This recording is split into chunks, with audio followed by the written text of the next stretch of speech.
भक्तजनों, माताओं, बहनों, सादर जय श्री कृष्ण। हमारे YouTube चैनल में आप सभी का बहुत बहुत स्वागत है। मैं हूं आपके साथ आचार्य धर्मेंद्र शास्त्री। आज हम आपको रामनवमी का शुभ मुहूर्त तथा पूजा का संपूर्ण विधि विधान बताने जा रहे हैं। तो सबसे पहले आपको और आपके पूरे परिवार को श्री रामनवमी महापर्व की बहुत बहुत शुभकामनाएं और बधाइयां।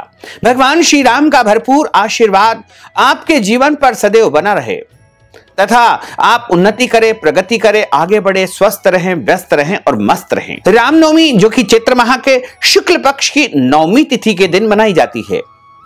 तुलसीदास जी ने रामचरितमानस में लिखा है कि नवमी तिथि मधुमास पुनीता, शुक्ल पक्ष अभिजित हरि प्रीता। यानी चैत्र माह के शुक्ल पक्ष की नवमी तिथि के दिन अभिजीत मुहूर्त में यानी ठीक दोपहर 12 बजे त्रेता युग में अयोध्या के राजा दशरथ के यहाँ भगवान श्री राम जो कि विष्णु के 21वें अवतार थे, उनका प्रागट्य हुआ था। इसलिए राम नवमी के दिन प्रभु का अवतरण दिवस मनाया जाता है। प्रभु का अवतार इसी दिन हुआ था और इसी दिन से जो है गोस्वामी तुलसीदास जी ने अयोध्या में श्री रामचरितमानस के लेखन का कार्य भी प्रारंभ किया था। इसलिए रामनवमी का दिन सबसे विशेष माना जाता है। इस दिन व्रत रखा जाता है। भगवान का जन्मोत्सव बड़े ही धूमधाम के साथ में मनाया जाता है और पूरे विधि विधान तथा श्रद्धा के साथ में भगवान का पूजन अर्चन तथा उनकी आरती की जाती है। जिन नव दंपतियों के यहाँ संतान प्राप्ति का योग नहीं बन पा रहा है या उनके यहाँ पुत्र प्राप्ति नहीं हो पा रही है, उनको तो अनिवार्य रूप से राम जन्मोत्सव बड़े धूमधाम से मनाना चाहिए। यदि वो नव दंपति इस दिन पूरी श्रद्धा और विश्वास के साथ में राम जन्मोत्सव मनाएंगे तो उनके घर में संतान की प्राप्ति होगी और उनको मनवांछित पुत्र या पुत्री की अवश्य ही प्राप्ति हो जाएगी। इस बार रामनवमी का जो महापर्व है वो 21 अप्रैल 2021 बुधवार के दिन रामनवमी का महापर्व मनाया जाएगा। नवमी तिथि का प्रारंभ 20 अप्रैल को शाम को 7:20 से हो जाएगा, जो कि 21 अप्रैल को शाम को 7:11 पर नवमी तिथि समाप्त हो जाएगी। भगवान श्री राम का प्रागट्य यानी प्रभु का अवतार रामनवमी के दिन यानी चैत्र माह के शुक्ल पक्ष की नवमी तिथि के दिन दोपहर ठीक 12 बजे यानी मध्याह्न काल में हुआ था। अभिजीत मुहूर्त में प्रभु का प्रागट्य हुआ था। इसलिए मध्याह्न काल में विशेष पूजन अर्चन करके प्रभु की आरती की जाती है। तो यदि आप रामनवमी का महापर्व मनाना चाहते हैं तो रामनवमी के महापर्व मनाने के लिए आपको नवमी तिथि के दिन यानी 21 अप्रैल 2021 बुधवार को सुबह जल्दी उठना है, स्नान करना है और उसके पश्चात आपको जो है अपने नित्य के पूजन आदि कर्म से निवृत्त होकर के भगवान सूर्य नारायण को जल अर्पित करने के बाद में इस दिन आपको रामनवमी का व्रत करना चाहिए। रामनवमी का जो व्रत है वो 3 प्रहर तक ही किया जाता है, यानी प्रभु का जो प्रागट्य होगा उसके बाद आप व्रत का समापन कर सकते हैं। वैसे 3 प्रहर का जो समय रहेगा यानी सूर्योदय सुबह 5:50 पर होगा तो 3 प्रहर दोपहर 2:50 पर समाप्त हो जाएंगे। उसके बाद व्रत का पारणा यानी व्रत खोल लेना चाहिए। तो यदि आप व्रत नहीं भी कर सकते हैं तो प्रभु के जन्म तक आपको अन्न का सेवन बिल्कुल नहीं करना चाहिए। प्रभु का जब अवतरण हो जाए यानी उनकी आरती हो जाए दोपहर 12 बजे, उसके बाद आप व्रत का समापन कर सकते हैं। साथ ही रामनवमी के दिन किसी भी मनुष्य को लहसुन प्याज का उपयोग बिल्कुल नहीं करना चाहिए। मांस, मदिरा, अंडे इनका भी सेवन नहीं करना चाहिए तथा रामनवमी के दिन ब्रह्मचर्य व्रत का पालन करना चाहिए। रामनवमी के दिन पेड़ पौधों को काटना नहीं चाहिए। रामनवमी के दिन झूठ नहीं बोलना चाहिए। रामनवमी के दिन आपको असत्य भाषण बिल्कुल भी नहीं करना चाहिए तथा इस दिन आपको क्रोध नहीं करना चाहिए, विवाद नहीं करना चाहिए तथा अपने घर के बड़े बुजुर्ग या माता पिता का अनादर बिल्कुल नहीं करना चाहिए। इस दिन माता पिता, बड़े बुजुर्ग और अपने सास ससुर की सेवा अवश्य करनी चाहिए। रामनवमी के दिन शास्त्रों की बुराई तथा देवी देवताओं की निंदा बिल्कुल नहीं करना चाहिए। रामनवमी के दिन यदि आपके घर में कोई भी याचक या मांगने वाला या जरूरतमंद व्यक्ति आता है तो उसे खाली हाथ नहीं लौटाना चाहिए। अपनी श्रद्धा, भक्ति तथा हैसियत के अनुसार कुछ न कुछ दान पुण्य उसे अवश्य करना चाहिए। तथा रामनवमी के दिन यदि संभव हो तो अखंड रामचरित मानस का पाठ करना चाहिए, अखंड रामायण का पाठ करना चाहिए। यदि पूरी रामायण का पाठ आप नहीं कर सकते हैं तो केवल सुंदर कांड का आप पाठ भी कर सकते हैं, या फिर बाल कांड की कुछ चौपाइयों का पाठ या श्रवण भी आप रामनवमी के दिन कर सकते हैं। क्योंकि रामनवमी के दिन आप प्रभु श्री राम के नामों का जितना अधिक उच्चारण करेंगे उतना ही पुण्य लाभ आपको अधिक प्राप्त हो सकेगा।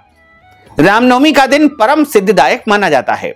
प्रभु के अवतार का दिन है और इस दिन प्रभु के नामों का उच्चारण करना, हनुमान चालीसा का पाठ करना, राम रक्षा स्तोत्रम का पाठ करना या प्रभु राम से संबंधित आप जो भी पठन पाठन कीर्तन भजन कीर्तन करेंगे तो आपको महान पुण्य फल की प्राप्ति होगी। तथा प्रभु श्री राम का जन्मोत्सव इस प्रकार बनाना चाहिए जिस प्रकार हम अपने घर में अपने बच्चों का जन्मोत्सव बनाते हैं। तो सबसे पहले आप यदि प्रभु श्री राम का जन्मोत्सव मनाना चाहते हैं तो मध्याह्न यानी ठीक 12 बजे प्रभु का जन्मोत्सव होगा। तो प्रभु के जन्मोत्सव का जो शुभ मुहूर्त रहेगा वो दोपहर 11 बजे से लेकर के दोपहर 1 बजे तक का रहेगा। इसे अभिजीत मुहूर्त या फिर मध्याह्न काल कहा जाता है।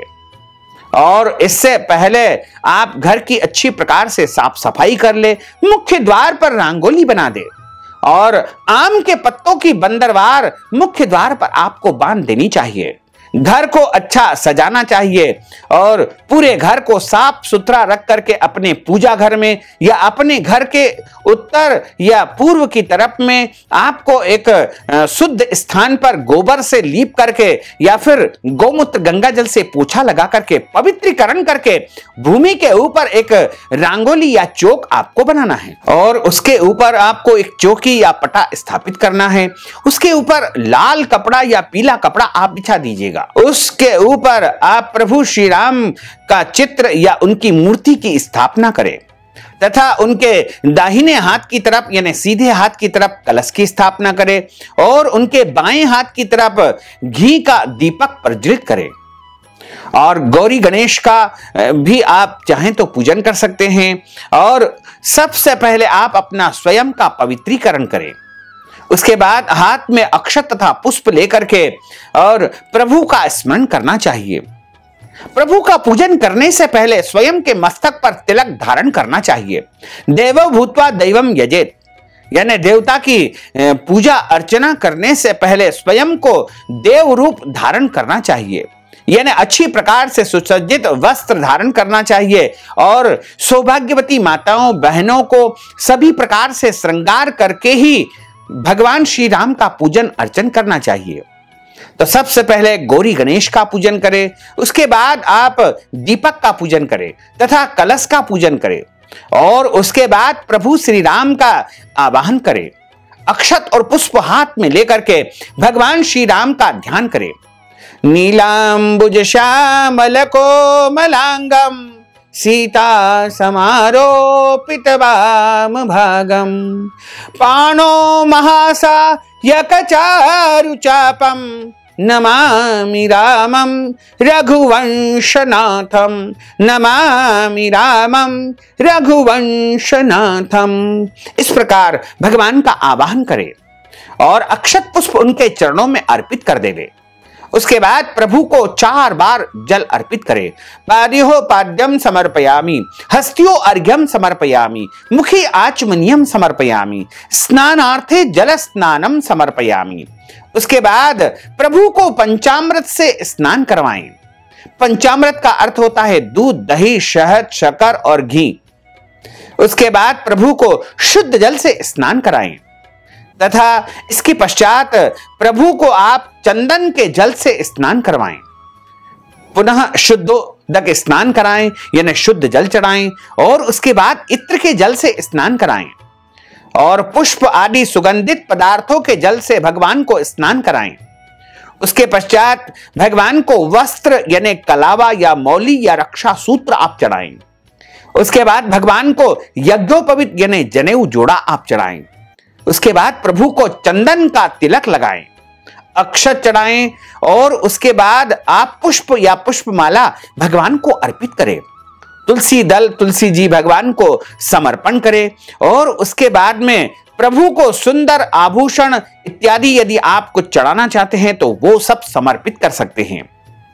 तथा इसके बाद भगवान को धूप और दीप आप दिखाएं और उसके बाद हाथ धो करके उनके सामने नैवेद्यम रखें।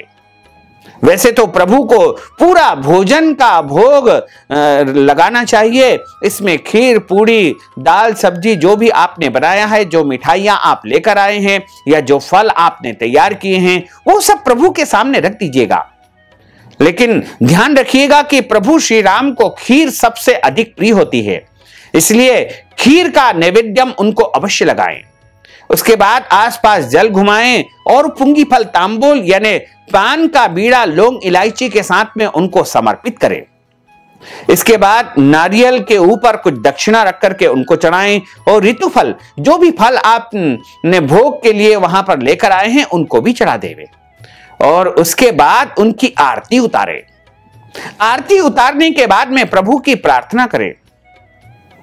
ये कार्य आप दोपहर ठीक 12 बजे आरती का कार्य संपन्न करें और उसके बाद में उनकी प्रार्थना करें। इस प्रकार आपको रामनवमी का पूजन अर्चन संपन्न करना चाहिए।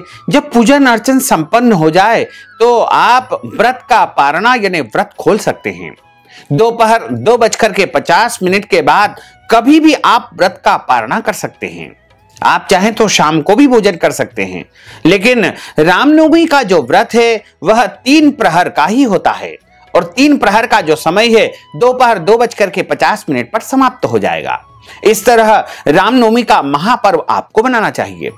तो भक्तजनों, माताओं, बहनों, यदि आप रामनवमी के निमित्त कोई भी दान पुण्य करवाना चाहते हैं, ब्राह्मण भोजन करवाना चाहते हैं, वस्त्रदान, अन्नदान, गोदान या कोई भी दान पुण्य यदि आप करना चाहते हैं, तो आप हमारे पेटीएम के माध्यम से, गूगल पे के माध्यम से, फोन पे के माध्यम से या अकाउंट नंबर के माध्यम से नगद राशि पहुंचा करके श्री रामनवमी का पूरा पुण्य लाभ प्राप्त कर सकते हैं। साथ ही आपसे अनुरोध है कि हमारे इस ज्ञानवर्धक वीडियो को अधिक से अधिक लोगों को शेयर करिएगा, लाइक करिएगा, कमेंट करिएगा और यदि अभी तक आपने सब्सक्राइब नहीं किया तो अभी और इसी समय सब्सक्राइब अवश्य कर लीजिए। आपको और आपके पूरे परिवार को सादर जय श्री कृष्ण, सादर धन्यवाद।